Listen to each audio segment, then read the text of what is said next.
encendida, así que sígueme con tu lista. Todo lo que a mí se refiere os lo hará saber Tíquico, amado hermano y fiel ministro y consiervo en el Señor, el cual ha enviado a vosotros para esto mismo, para que conozca lo que a vosotros se refiere y conforte vuestros corazones.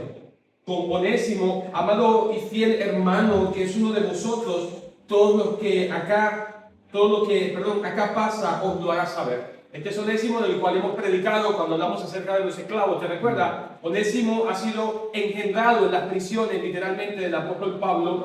Y aquí tenemos entonces a Onésimo. Verso 10, a Aristarco, mi compañero de prisiones, os saluda, y Marcos, el sobrino de Bernabé, acerca del cual habéis recibido mandamiento, si fuere a vosotros recibidle. Versículo número 11 dice, y Jesús, ¿llamado quién? Justo, que son los únicos de la circuncisión que me ayudaron en el reino de Dios y han sido para mí, madre mía, que dice, un consuelo. Os saluda Epafras, o Epafras, como le quieras llamar, el cual es uno de vosotros, siervo de Cristo, siempre rogando encarecidamente por vosotros en sus oraciones, para que estéis firmes, perfectos, completos en todo lo que Dios dice quiere, porque de Él doy testimonio de que tiene gran solicitud por vosotros, y dice, y por los que están en la Odisea y los que están en Herápolis. Os saluda Lucas, el médico amado, y Demas, ese que recuerdas de Demas, que dice el apóstol Pablo, Demas, ¿qué ha hecho? Demas me ha desamparado, dice Pablo. En verso número 15, saludad a los hermanos que están en la Odisea, a Ninfas y a la iglesia que está en su casa. Cuando esta carta haya sido leída entre vosotros, haced también que se lea en la iglesia de los laodicenses. Y que la Odisea la leáis también vosotros. Decía Arquipo, mira que cumplas tu ministerio que recibiste en el Señor. La salutación de mi propia, mira lo que dice, la salutación de quién? De mi propia mano. Este es el sello literal del apóstol Pablo. Escúchame, este es uno de los aspectos fundamentales que muestra el principio que nosotros creemos, pero el principio real de sola escritura. ¿Cómo podemos saber que la Biblia es palabra de Dios? No porque se la debamos de alguna manera a una iglesia religiosa, a la iglesia católica. No, sabemos que es palabra de Dios porque Pablo coloca su sello y coloca su firma diciendo de la siguiente manera, la salutación de mi propia, que dice, mano de Pablo, de mi propia mano, de Pablo, acordado de mis prisiones, la gracia sea con vosotros. Y dice, amén. Mira, escúchame algo.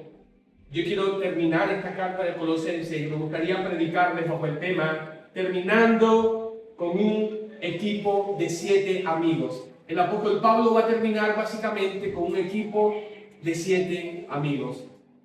¿Cuántos saben que los amigos son importantes en la vida?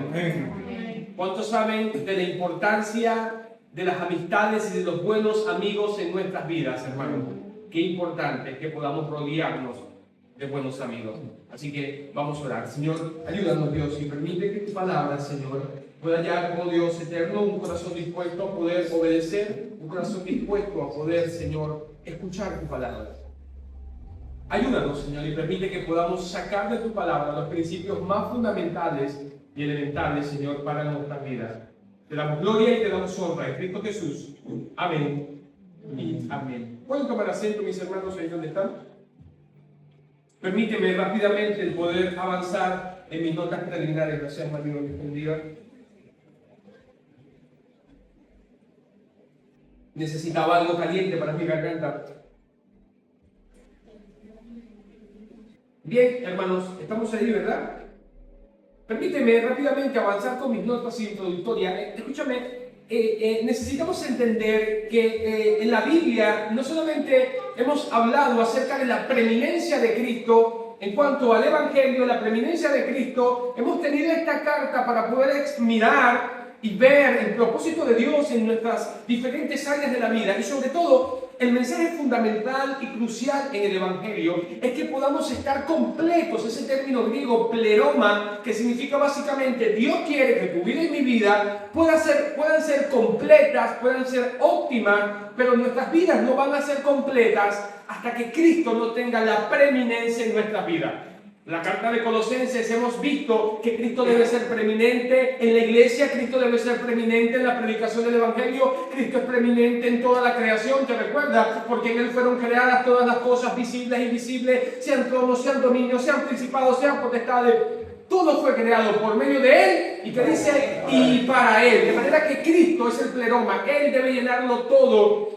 Y debe llenar nuestras vidas. Hemos dicho en semanas pasadas, Cristo debe ser preeminente. ¿En dónde? En la familia. Cristo debe ser preeminente en el contexto social. Hermano, pero Cristo también tiene que ser preeminente en nuestras relaciones interpersonales. La importancia de los amigos. Pablo va a terminar esta carta y vamos a terminar esta carta hablando de un equipo, por lo menos de 7 amigos que el apóstol Pablo tuvo y que fueron cruciales y fundamentales en la vida del apóstol Pablo para poder llevar a cabo y desarrollar, mis hermanos, su ministerio. Cuán importante, mis hermanos, es que podamos desarrollar buenas relaciones con amigos. Es de mucha importancia. Permíteme, Pablo no solo era un gran ganador de almas. Pablo dice, de hecho, de uno de sus amigos que lo nombra en esta carta, de Onésimo, dice Pablo, yo lo engendré a Onésimo, el esclavo de la carta que vamos a ver posteriormente en Filemón. Yo lo engendré en mis prisiones. Pablo no solamente, hermanos, era un gran ganador de almas, sino que podemos decir acerca del apóstol Pablo, es que era un gran, excelente amigo, un gran ganador, mis hermanos, de amigos. Interesante, ¿verdad? Aproximadamente hay más de 100 creyentes nombrados con nombres y sin nombres, mis hermanos, asociados con el apóstol Pablo en el libro de los Hechos y a través de todas las epístolas del Nuevo Testamento. Escúchame algo, más de 100 personas con nombres y sin nombres que están de alguna manera relacionadas con el apóstol Pablo. Mira, el apóstol Pablo nos va a comenzar a dejar una gran enseñanza de lo que significa tener excelentes y buenas relaciones. A ver, de los que estamos acá, ¿cuántos tienen amigos? Pastor, son pocos, ¿verdad? Tal vez son pocos, pero son importantes, mis hermanos. Él menciona por nombre de sus 26 amigos, por ejemplo, y no vamos a tener el tiempo para poder explorar todos los pasajes bíblicos, pero en Romanos capítulo 16, él nombra a 26 personas por su nombre, con nombre, digamos, apellidos específicamente, personas específicamente con su nombre. Yo le decía a los hermanos del Fire esta mañana y también quiero presentarte este desafío. Cuán importante es que podamos saber los nombres de nuestros hermanos y de las personas que nos rodean. Yo le puse un desafío a los hermanos esta mañana en nuestra iglesia principal. Es muy fácil que yo le pregunte cuál es el nombre del pastor, ¿verdad? Por cierto, ¿cuál es mi nombre? Pero cuán importante es que podamos saber los nombres de las personas dentro de la iglesia. El fulano, el mengano. No. Es necesario que podamos saber, porque eso, hermanos, de alguna u otra manera crea una proximidad, crea un nexo de cercanía con la persona. Pablo era un hombre de excelentes relaciones, nos llama por su nombre y vamos a ver que esto tiene una gran enseñanza. Cuando leemos por primera vez esta lista, es decir, la que acabamos de leer del versículo 7 al versículo número 18, mis hermanos, esta lista de personas y esta lista de nombres probablemente nos llame mucho la atención, pero cuando, o mejor dicho, no nos llame mucho la atención, pero cuando nos metemos, que es lo que vamos a hacer ahora, y escarbamos este grupo de 7 amigos que el apóstol Pablo, escúchame algo, vamos a ver y vamos a poder entender que cada persona en nuestra vida, escúchame algo, cada persona en nuestra vida tiene un lugar fundamental y principal en nuestras vidas. Las personas en nuestra vida no son casualidades. Los pastores que has tenido, los lugares donde has estado, las iglesias, no son casualidades, no son coincidencias. Todo forma parte de un plan perfecto de Dios para tu vida, mis hermanos, y para mi vida. Y con esto en ninguna manera estamos afirmando alguna serie de determinismo, mis hermanos. Escúchame algo. Dios quiere que podamos entender el valor que tienen las personas en nuestras vidas, mis hermanos. De manera que al comenzar a escarbar esta lista, vamos a ver que cuando comenzamos a ver el trasfondo que rodeó a estas personas, nos vamos a dar cuenta, mis hermanos, que esta lista de 7, es decir, el equipo de 7 amigos de Pablo, vamos a ver que cuando comencemos a exponer van a comenzar a cobrar vida. ¿Qué significa eso, pastor? Tuvieron una parte importante en la vida de Pablo. Mira conmigo, por favor, el versículo número 7. Todos los que a mí se refiere, os lo hará saber. Aquí tenemos el primer personaje. ¿Cómo se llamaba? Tíquico. Y mira cómo lo llama el apóstol Pablo, cómo lo llama, mira las características de este hombre, cómo lo llama amado hermano y le llama fiel ministro. Y no solamente se queda ahí, y consiervo, ¿cómo lo llama? Y consiervo en el Señor. Tíquico, mis hermanos, había estado con Pablo por varios años. Este no es un fantasma que se aparece en la vida de Pablo, había estado con Pablo varios años. Los acompañó, mis hermanos, en Éfeso.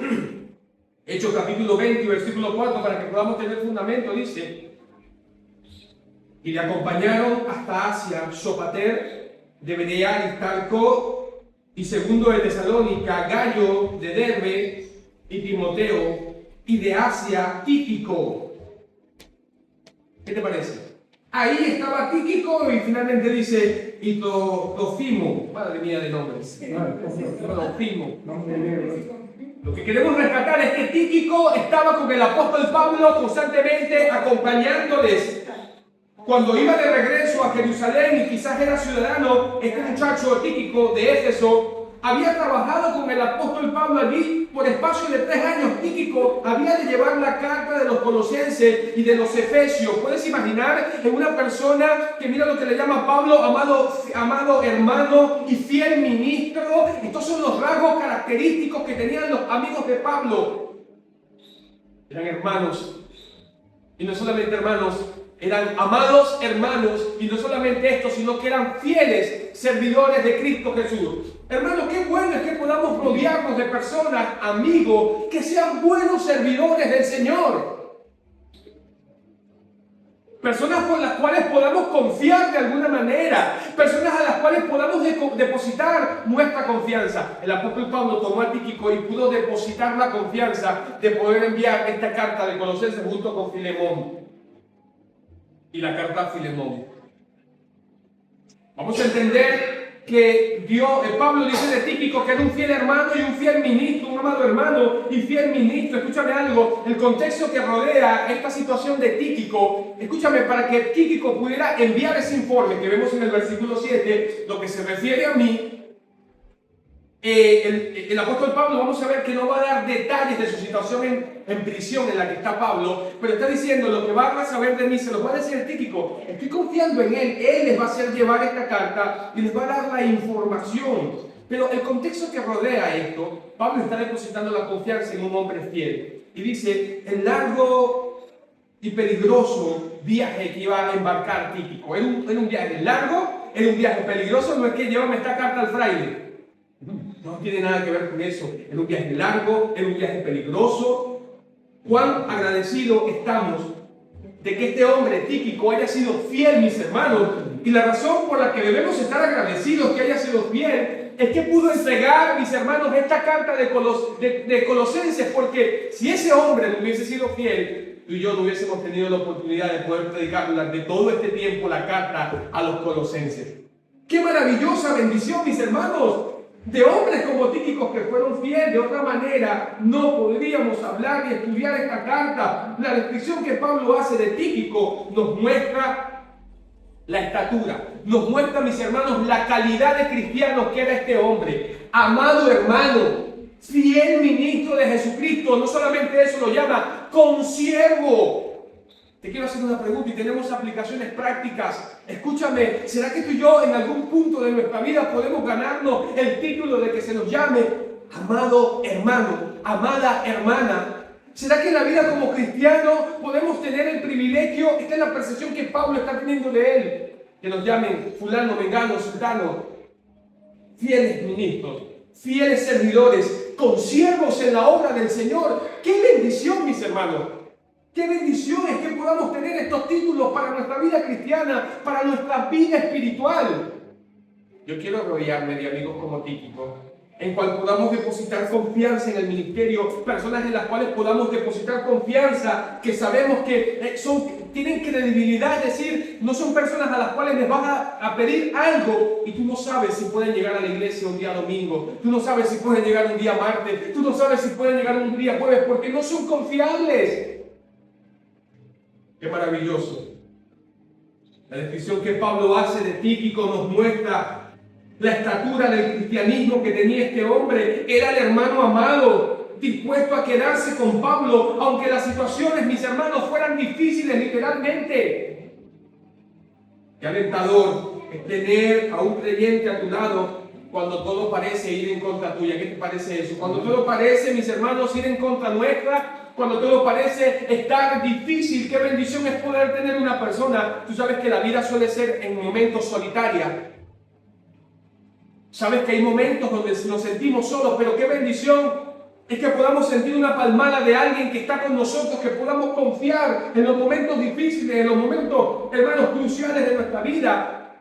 Qué importante es que podamos destacar en personas la fidelidad, que podamos destacar en las personas, hermano, que podamos destacar en las personas la hermandad.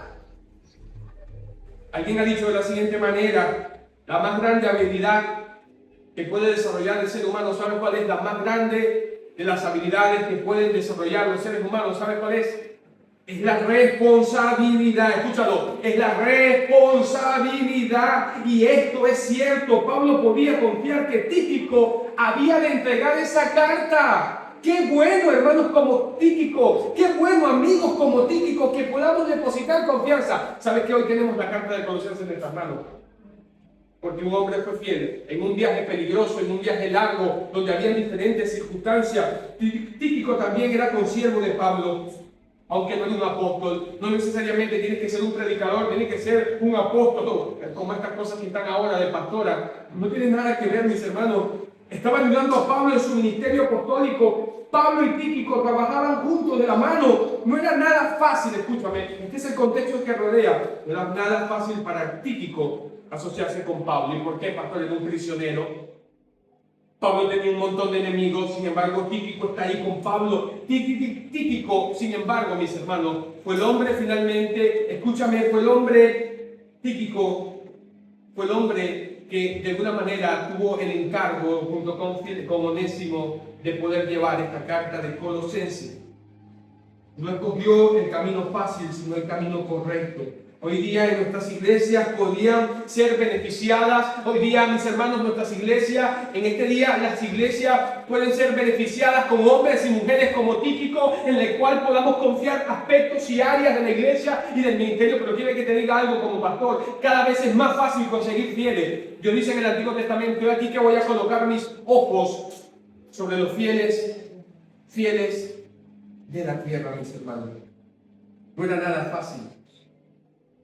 Así que Tíquico resalta por su fidelidad, por su credibilidad, y resalta por ser un hermano amado y un consiervo en el camino del Señor. Mira conmigo, por favor, ahí en el versículo 7, fiel ministro en el Señor. Versículo 8 dice: el cual he enviado a vosotros para esto mismo, para que conozca lo que a vosotros se refiere y conforte vuestros corazones. Versículo 9, tenemos el segundo en este equipo de 7. Mira el versículo 9, dice: y con Onésimo, mira cómo lo llama. Interesante, no te pierdas esta aplicación. Amado, ¿y qué dice? Y fiel hermano, interesante, que es uno de vosotros. Todo lo que acá pasa os lo hará saber. Onésimo representa al nuevo creyente, pero sobre todas las cosas fiel. Y esto de alguna manera, mis hermanos, nos recuerda a nuestros primeros años como cristianos. Éramos una vida fiel de alguna manera. En el versículo 9, Onésimo, amado, y otras características que también resalta de Onésimo: fiel hermano. Onésimo, un nuevo creyente. Escúchame algo, Pablo lo ha engendrado en sus prisiones. Y Pablo va a dar un rasgo característico de Onésimo. Está diciendo el apóstol Pablo: Onésimo es un fiel hermano. Es un fiel hermano. Qué bendición aquellos años cuando éramos nuevos creyentes. ¿Te recuerdas? Cuando no faltábamos a los cultos, cuando leíamos nuestra Biblia todos los días, cuando veníamos al culto de oración, cuando buscábamos la manera de cómo servir a Dios en alguna área del ministerio. ¿Qué es lo que ha sucedido de aquel entonces hasta ahora, mis hermanos? ¿Qué es lo que ha sucedido? Onésimo era el esclavo fugitivo de Filemón, a quien Pablo había ganado para Cristo. El apóstol enviaba ahora a Onésimo de regreso a su hogar para poder llegar la carta de Filemón. Cuando puedes leer esta carta. Y Tíquico, ellos dos juntos, Onésimo y Tíquico, iban a viajar juntos con Onésimo llevando la preciosa carta a Filemón, porque Pablo está enviando a Filemón y le está diciendo, bueno, de alguna manera ve y resuelve esta situación con Onésimo. De manera que es interesante notar que Pablo también llamó a Onésimo fiel y amado, mis hermanos, Onésimo era un recién convertido y ya se había ganado, mis hermanos, de alguna u otra manera la aprobación, y no solamente era la aprobación del apóstol Pablo, era la aprobación directamente de Dios, mis hermanos. Era la aprobación de Dios, era la aprobación acerca de su vida. Escúchame algo, no importa qué tiempo tengas en el Señor, uno de los rasgos característicos que Dios quiere desarrollar en tu vida y en mi vida es la fidelidad a Dios. Ahí está Onésimo. La apreciación de Pablo también, al igual que Tíquico, fiel hermano. Escúchame algo, es necesario que podamos resaltar lo siguiente: la oración, la proclamación de la palabra, el testimonio. Tíquico y Onésimo tenían la responsabilidad de llevar cartas. Tú sabes que dentro de las cartas pastorales tenemos primera, segunda de Timoteo, Tito y Filemón, una carta maravillosa que nos muestra el perdón, que nos muestra la redención, que nos muestra la gracia del Señor. Y estos hombres, a quienes se les fue encargada estas cartas, tenían que ser hombres fieles y amados. Esa es la verdadera razón por la que hoy nosotros tenemos la palabra de Dios. Hermano, qué importante es que nos podamos rodear de amigos, de un equipo de amigos que sean fieles. Que sean fieles. De manera que el ministerio del testimonio, de la palabra, de la oración, la participación de las cargas, cuán importantes, mis hermanos, pueden ser. Pablo no da detalles, pero dice: lo que respecta a mí, ellos me van a dar la información. Y no solamente eso, para confortar sus corazones. Qué importante es que podamos llevar el ministerio de las cargas unos con otros. Qué importante es que podamos tener esto presente. Dice la Biblia, Gálatas 6:6, sobrellevar las cargas, que dice, de unos sobre los otros, y cumplir así la ley de ¿quién? La ley de Cristo. Es básicamente esto, llevar la carga. Pablo estaba en prisión literalmente y requería de amigos. Viste que cuando sentimos que estamos solos, Dios siempre va a proveer de nosotros buenas personas que nos ayuden en nuestras cargas y en nuestras dificultades. Un hombre encarcelado literalmente, y su preocupación básicamente tiene que ver con las iglesias. Él dice: y lo que ahora se agolpa sobre mí, la preocupación por las iglesias.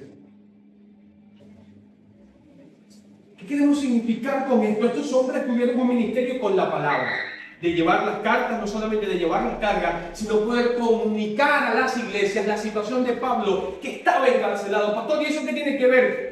Escúchame, tiene que ver algo con el habla, tiene que ver con la palabra, tiene que ver con la lengua, tiene que ver con lo que, hermanos, de alguna manera nosotros hablamos. Y aquí tenemos una aplicación práctica. Hermanos, ¿y cuál es, pastor? Necesitamos utilizar nuestros labios para aspectos positivos y no para aspectos negativos, mis hermanos. Y aquí la lengua, dice Santiago, un pequeño miembro, y prende todo un bosque por completo. Estos hombres utilizaron su habla, su palabra, su comunicación para poder, valga la redundancia, comunicar un mensaje efectivo. Pero hoy estamos teniendo las redes sociales, estamos teniendo dentro de las iglesias locales que se utiliza el habla para poder básicamente tener que usar nuestra lengua para el chisme, para la crítica perniciosa y otros propósitos que de alguna u otra manera son pecaminosos de todo punto de vista. Me acordaba algo que prediqué hace unos domingos, mucho atrás este año, aquella promesa, aquella petición que David le hizo al Señor en el Salmo 141:3. Hagamos de la oración de David nuestra oración de alguna manera. ¿Te recuerdas lo que dijo David? Pon guarda, Señor, en mi boca. Oh Jehová, guarda la puerta, dice David, en mis labios. Señor, guarda mis labios, que pueda comunicar aquellas cosas que son de carácter, de importancia, mis hermanos. La lista de Pablo sigue. Mira el versículo 10 conmigo. Y mira a Aristarco. Mira cómo le llama. Aristarco es el tercero. Mi compañero de prisiones. Dice, os saluda y Marco. Pero detengámonos en Aristarco. Aristarco dice Pablo. Lo vemos durante el último tumulto en Efesios. No tenemos el tiempo, pero Efesios capítulo 19, versículo 29 dice de la siguiente manera. Dice, de hecho, de los apóstoles, y la ciudad se llenó de confusión y aún se lanzaron al teatro, arrebatando a Gayo y Aristarco, macedonios, y dice, y compañero de Pablo. Ahí tenemos a Aristarco, uno más dentro de las amistades y el equipo de amigos del apóstol Pablo, dice, compañeros de Pablo, donde se le menciona con mucho énfasis y se destaca como un compañero del apóstol Pablo. También acompañó a Pablo en Hechos capítulo 20, verso 4, lo acabamos de mirar, y tuvo con él durante, mis hermanos, Aristarco, durante la terrible tormenta. ¿Te recuerdas cuando Pablo en el libro de Hechos capítulo 27 entra como prisionero a presentarse y está dentro de una tormenta y se levanta una tormenta con un huracán llamado Euclidón? ¿Y sabes quién estaba en ese barco? Estaba Aristarco. Estaba ahí con Pablo. Qué fiel cristiano fue al quedarse con Pablo, aún en medio de las prisiones, mis hermanos. Con Pablo en sus buenos momentos y en los momentos tal vez de oscuridad. Cuán importante es que podamos ser buenos amigos, hermanos. Los verdaderos amigos, dicen por ahí, que son los que se quedan cuando las cosas no van muy bien. Es una cosa ser amigos cuando tienes dinero, y una cosa es ser amigo cuando me invitas a tu casa a comer, una cosa es ser amigo cuando las circunstancias van bien. Pero ¿qué pasa cuando todo va mal? ¿Te quedas a mi lado? ¿Te quedas al lado de alguien cuando las circunstancias van mal? No parece que Aristarco fuera un prisionero oficial de los romanos. Le dice Pablo, compañero de prisiones. Probablemente quiere decir que Aristarco compartía el encierro de Pablo de una manera, no te lo pierdas, escúchame, de una forma voluntaria. Yo quiero preguntar, ¿cuántos quieren amigos como Aristarco? ¿Cuántos quieren amigos como eso? Era un prisionero de forma, escúchame, voluntaria. ¿Puedes imaginar eso? Madre mía. Cuando el apóstol Pablo dice, ¿quién, algo así, estoy parafraseando el texto, quién se duele y yo no me duelo? ¿Quién se aflige y yo no me aflijo? Madre mía. Era la calidad de amigo que tenía Pablo. Era la calidad de amigo que era Pablo. Esa calidad. Pablo no podía haber hecho todo lo que hizo. ¿Cuántos están de acuerdo? No es importantísimo. Escúchamelo. Pablo no pudo haber hecho todo lo que hizo si no hubiera sido por el auxilio de sus amigos. Hermanos, tenemos que rodearnos de buenos amigos, de un equipo de personas que nos influencien para la gloria del Señor. Hombres y mujeres de oración. Hombres y mujeres que amen y sirvan a Dios. Pero escúchame, con fidelidad. Con fidelidad.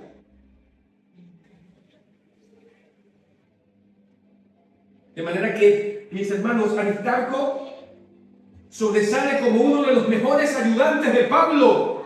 Él no buscaba una tarea fácil, no corría cuando las cosas se ponían difíciles, no corría. Estaba en el sufrimiento con Pablo. Qué maravilloso, escúchame, qué maravillosa bendición. Tú sabes que el mejor círculo para poder buscar buenos amigos es este lugar, la iglesia. Que si hay alguien donde nos debemos rodear y debemos aprender a comprendernos y amarnos, escúchame, tal cual como somos, aunque no nos cuadremos, tiene que ser la iglesia el lugar donde debes aprender a desarrollar tus amistades en Cristo Jesús. Te pregunto, ¿dónde vamos a buscar nuestras amistades? Allá afuera.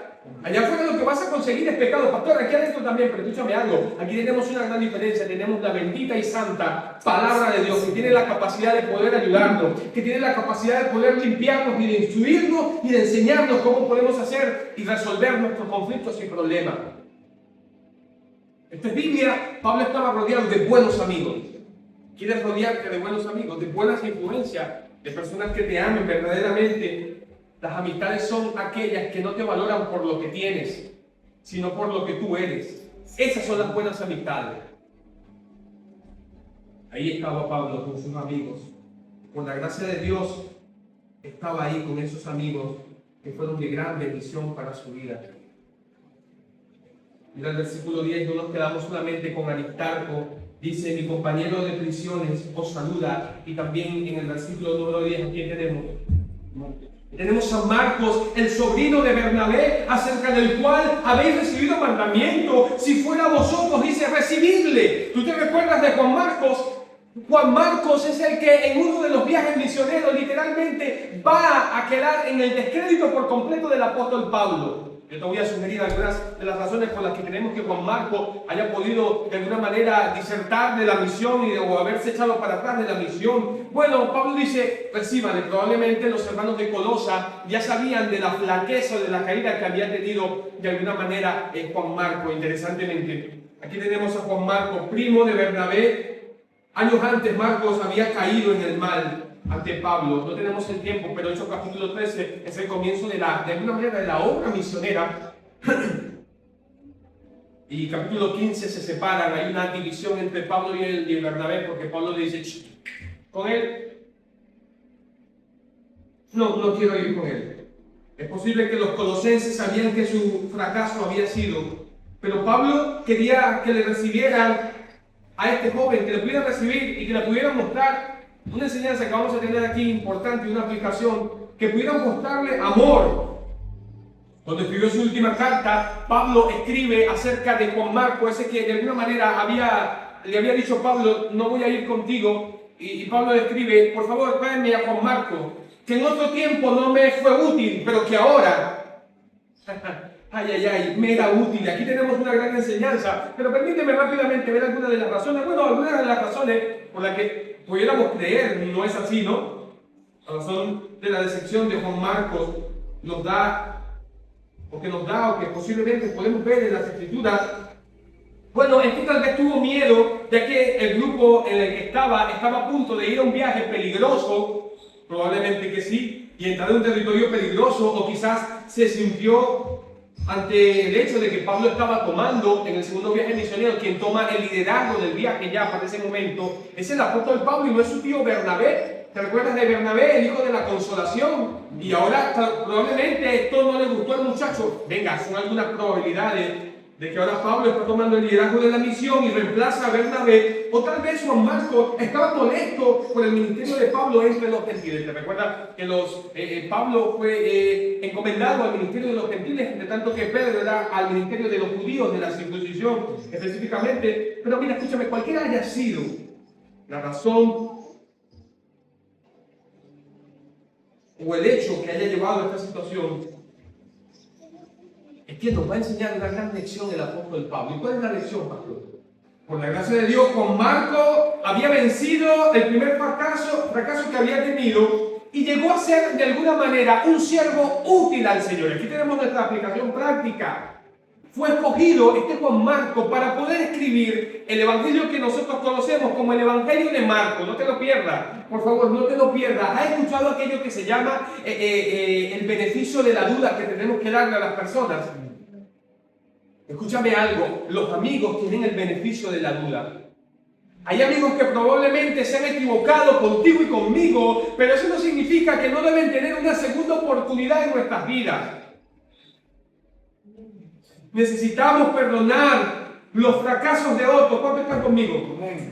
Y darles a los creyentes una segunda oportunidad. ¿Sabes qué hizo Juan Marcos? Aprovechó de una manera excelente su segunda oportunidad y fue utilizado poderosamente por Dios. Tráeme a Juan Marcos, que en otro tiempo no me era útil, pero que ahora sí me es útil.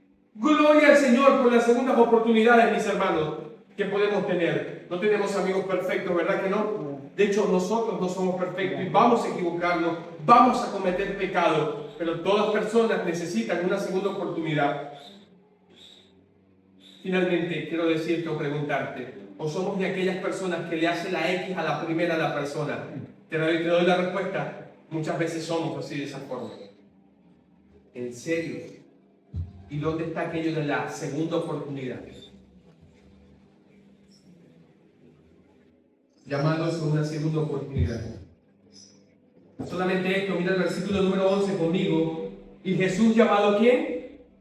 ¿Quién el 11? Y Jesús llamado Justo, que son los únicos de la circuncisión que me ayudaron en el reino de Dios y que ha sido para mí un consuelo, dice Pablo. Este hombre llamado Justo, tenemos poca información de él, era un creyente judío, su nombre hebreo era Josué, o que se traduce Jesús en griego. Su otro nombre significa el que obedece de alguna manera a mis hermanos la ley. Trabajó con Pablo y les animó, les estimuló a que fuera para el apóstol Pablo de alguna manera un consuelo durante esas prisiones. Dice Pablo, Él fue el único de la circuncisión que me ayudó y sirvió como un consuelo en nuestra vida. Es que para eso están los amigos, para poder ser un consuelo, mis hermanos, en nuestra vida. Mira, escúchame algo, ¿qué te vale o qué me vale tener amigos como los amigos de Job? ¿Te recuerdan los amigos de Job? Cuando Job quedó en una miseria por completo, tenía 3 amigos y comenzaban a decirle, algún pecado tienes escondido, declara tu pecado. Dios no aflige involuntariamente a las personas. Job, declara tu pecado, algo hiciste, confiésalo, Job. Para tener amigos como los de Job, no quisiéramos tenerlo. Pero sin embargo, este hombre al cual tenemos poca referencia en el Nuevo Testamento, lo que podemos ver de él es que fue un gran consuelo para la vida del apóstol Pablo. Esto es una gran bendición. ¿Por qué? Hermanos, escúchame algo de la siguiente manera. Jesús llamado justo representa a los creyentes fieles que sirven a Dios, escúchame bien, pero cuyos hechos y cuyas vidas de alguna manera no están reveladas en el Nuevo Testamento.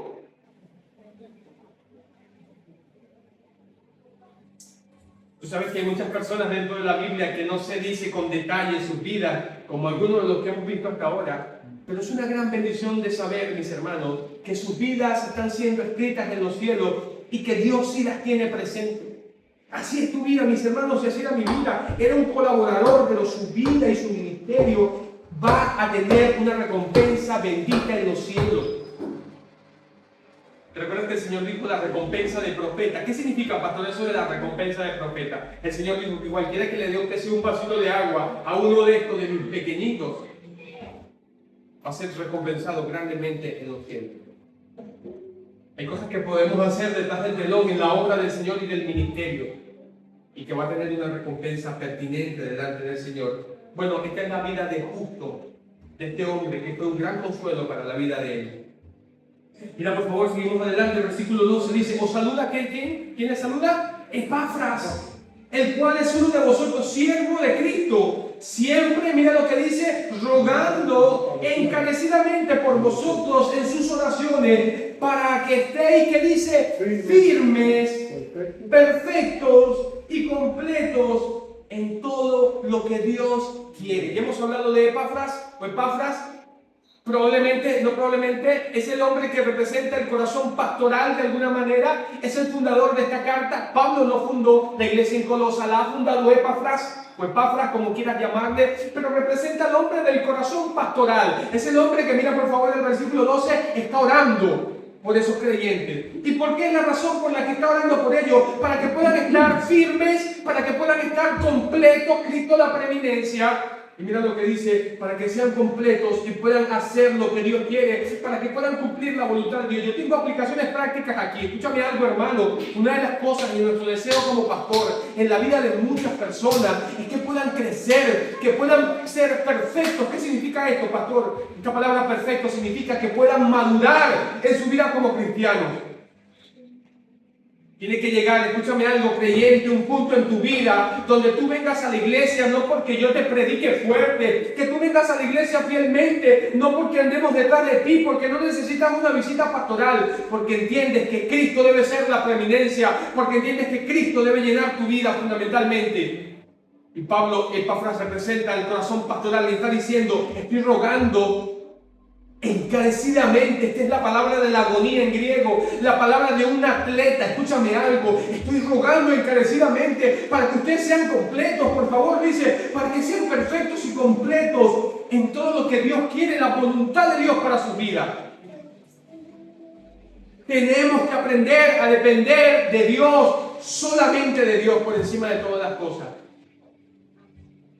La razón por la cual venimos a la iglesia no puede ser por los hermanos, no puede ser porque vamos a cantarlo, tiene que ser porque tienes una dependencia absoluta y completa de Dios. Ese es un creyente maduro, que entiende que Dios debe ser su preeminencia por encima de cualquier cosa. No voy a la iglesia por los aire acondicionados, no voy a la iglesia por las sillas que hay, yo no voy a la iglesia por el grupo de personas que hay, voy a la iglesia porque necesito su palabra, porque necesito ser animado en el camino de la fe. Ese es un creyente completo. Ese es el corazón de Epafras, hermanos. Era un gentil y probablemente el pastor fundador de la iglesia en Colosa. Este hombre piadoso, creía en el ministerio de la palabra de Dios. Y no solamente en el ministerio de la palabra de Dios, sino en la oración. ¡Qué guerrero de oración es Epafras! No simplemente repetía oraciones, rogaba. ¿De qué manera? Mira lo que dice el versículo 12, encarecidamente. ¿Tú sabes lo que es rogar? Esta es la palabra de la agonía. Le contaba a los hermanos, les contaba un testimonio de ellos. Yo en Venezuela, yo tengo carrera de educador, de profesional en educación, y cuando me presenté en la universidad, es la universidad principal de los profesores en Venezuela, la UPEL, la Universidad Pedagógica Experimental, de ahí somos egresados. Escúchame algo, cuando yo me fui a presentar, no fui por historia, yo fui por presentarme por educación física.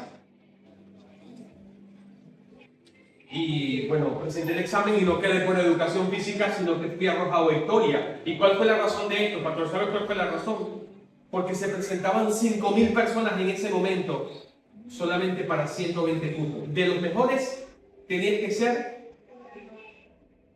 el que rayaba en la excelencia y en el mejor. ¿Cuántos han estado en una pista de atletismo? ¿Cuántos? ¿Ninguno? Bueno, una pista de atletismo, esa prueba son 2.500 metros. Tenías que darle la vuelta 2.500 metros a la pista de atletismo. ¿Sabes qué representaba eso? 7 vueltas y media. Tú veías entonces a los participantes, a los que iban a presentar este examen, y era una cuestión de tiempo. Tú veías a los que iban a presentar este examen, habían unos bloquitos que comenzaban y salían corriendo, sin parar, ¿sabes? Y daban la primera vuelta completa, pero cuando ya pasaban la primera vuelta, ¿cómo estaban? Estaban ahí, ¿y cómo estaban? Agonizando. Bueno, esa es la palabra agonía que usa Pablo. Agonizaba, es decir, clamaba, oraba encarecidamente. ¿Por qué, pastor? Clamaba encarecidamente por los creyentes. Por favor, Señor, para que sean maduros, para que aprendan a depender de ti, para que puedan ser completos en Dios.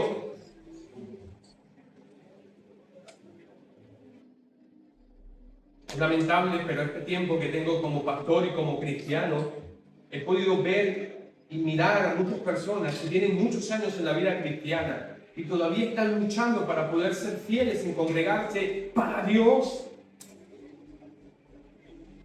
Estos son síntomas de bebé espiritual que no pueden tener la capacidad de poder establecer sus prioridades en Cristo Jesús fundamentalmente. Pablo dice, utiliza la misma palabra que he utilizado en contextos anteriores. El pleroma, para que puedan ser completos, para que puedan ser perfectos. Por eso está orando Pablo. Es la misma palabra entonces del esfuerzo del atleta. Hermanos, versículo 13, porque mira lo que dice el apóstol Pablo de Epafras, verso 13, porque de él, que dice, de Epafras doy testimonio. ¿De qué tiene quién? De que tiene gran solicitud por vosotros y por los que están en la Odisea. Y los que están, mis hermanos, en Herápolis. Este es el corazón pastoral de Epafras, que está orando, que está clamando por ellos. Quería que vivieran una vida de plenitud en Cristo. Sin embargo, sus oraciones no solo eran por los colosenses, también tenía un celo por aquellos que pudieran servir al Señor. Hermano, escúchame algo, que estás aquí. Uno de nuestros mayores deseos, y te lo digo como pastor, uno de mis mayores deseos es que puedas crecer en Cristo Jesús. Que puedas estar estable, que puedas estar perfecto y que puedas estar completo, mis hermanos, en Cristo Jesús. Mira, ya estoy aterrizando. Versículo número 14. ¿Os saluda quién? Estoy en el 14, mira. ¿Os saluda quién? Lucas. Madre mía, el médico amado decía esta mañana, gloria al Señor. Estamos llenos de médicos en nuestra iglesia. Aquí tenemos médicos. Hailey, alza tu mano. También, Pablo, alza tu mano. También, médico. No recuerdo cómo es. Yo soy paciente. Y yo también. ¡Qué bendición, mis hermanos, los médicos! ¿Cuántos creen que la ciencia viene de Dios? Amén. Para poder Dios usar la ciencia, para poder curarnos, para poder, mis hermanos, ayudarnos. Bueno, este es el caso del médico llamado Lucas, escritor del Evangelio de Lucas y escritor del libro de los Hechos, básicamente. Tienes que ir al libro de Hechos, capítulo 1, para que puedas ver la excelencia y la potencia con la que este hombre podía escribir. Era el médico gentil que se unió a Pablo en Troas, Hechos 16:10, no tenemos el tiempo, y posteriormente escribió el libro de Lucas y de Hechos. Lucas además se menciona, hermanos, en Timoteo. Mira lo que dice Pablo acerca de Lucas, según Timoteo 4:10 y 11, dice: solo Lucas, escúchame, el médico, solo Lucas está conmigo. Solo Lucas está conmigo. Probablemente es el único gentil que escribió un libro de la Biblia. Él también era médico y amado profundamente por Pablo. ¿Tú sabes quiénes desarrollaron la profesión médica? ¿Sabes quiénes la desarrollaron? La profesión médica había sido perfeccionada por los griegos. De hecho, todos los términos griegos que tenemos, la palabra corazón es la palabra cardia. Palabra griega, ese vocablo griego. La palabra necros es una palabra que viene específicamente, mis hermanos. La palabra sangre, todos estos términos, pato, las palabras patología, sentir, todo esto viene específicamente del vocabulario griego. Y los médicos eran tenidos, escúchame, en gran estima. Nosotros en esta iglesia, para los que nos miran, que nos escuchan, estimamos a los médicos, creemos en la ciencia médica, creemos en las radiografías, creemos en los medicamentos, creemos en todo lo que podamos echar mano de la ciencia para poder diagnosticar, para poder curar la enfermedad. Pero tenemos un Dios que hace milagros. Amén. De manera que lo que nosotros entendemos teológicamente es que Dios utiliza a los médicos. Amén. Amén. Que Dios le da sabiduría, que le da entendimiento para poder ayudarnos en este mundo. Le damos gracias a Dios por ello. Interesantemente, aunque Pablo tenía, tú sabes que uno de los apóstoles que tenía todas las capacidades y todos los dones era el apóstol Pablo. Si alguien tenía capacidades y dones, ¿sabe quién era? Era el apóstol Pablo. Interesante, aunque Pablo tenía todos los dones para poder sanar y curar cualquier enfermedad como lo hizo, pero es interesante pensar que aunque él tenía todo el poder para sanar a personas, ¿sabes con quién estaba viajando Pablo? Con un médico tremendo. Me deja un par de enseñanzas importantes. Lucas viajó con Pablo a Jerusalén, Hechos 20 del 5 al 6, imposible poder leer estos textos, léelo en tu casa. Y estaba con él en su viaje, mis hermanos, a Roma. Quiero hacerte una pregunta. ¿Cuántos quieren tener un equipo de amigos como el de Pablo? Madre mía, médico, hombres fieles, hombres de oración, madre mía, mis hermanos. Y te puedes imaginar esa lista de 100 personas que hacíamos de alguna manera, hermanos, hacíamos referencia. En sus instrucciones para concluir, Pablo envía saludos a algunos de los santos y les dice a los colosenses y a los de la Odisea que intercambiaran sus cartas. Mira conmigo el versículo número 16. Cuando esta carta haya sido leída entre vosotros, haced también que sea en la iglesia de los de la Odicenses, y que la Odisea la leáis también, que dice vosotros.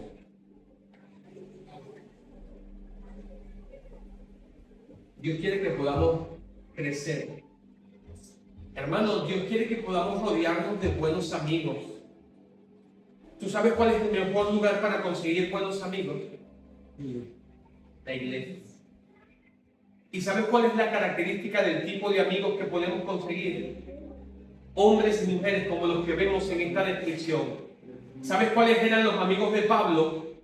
Hombres que estaban involucrados de lleno y por completo en la obra de Dios. ¿Sabes que ese es el tipo de amigos que Dios quiere que tú y yo nos busquemos? Hombres y mujeres de oración, hombres fieles, que sean fieles al ministerio, que sean fieles a la obra del Señor. Ese son el tipo de hombres y mujeres que Dios quiere con que tú y yo los rodeemos. Pastor, eso está difícil en la iglesia, sé que está difícil, pero sí los hay. No necesariamente tiene que ser el pastor de la iglesia o la esposa del pastor, pero busca entre el pueblo de Dios hombres y mujeres que amen a Dios, que sirvan a Dios, que se involucren en la obra del Señor. Esas van a ser seguramente la mejor influencia positiva para tu vida y la mejor influencia positiva para mi vida. Te quiero decir algo, ¿cuánto tiempo hemos perdido? Creo que podemos finalmente terminar este sermón y estamos cerrando con broche de oro la carta de Colosenses diciendo aquello que dice el Salomón en el libro de Proverbios: el que quiere amigo ha de mostrarse amigo. ¿Y qué es buen amigo? Dice Salomón. Un amigo que es más que un hermano. En tiempos de crisis o en tiempos de angustia. Pablo, en una prisión, madre mía, demostró estar lleno de buenos amigos. Con los ojos cerrados, la cabeza inclinada, vamos a orar ahí mientras yo tomo un vaso de agua. Con los ojos cerrados, la cabeza inclinada, venga, habla con Dios en este momento. Dime, ¿qué clase de amigo quieres tener?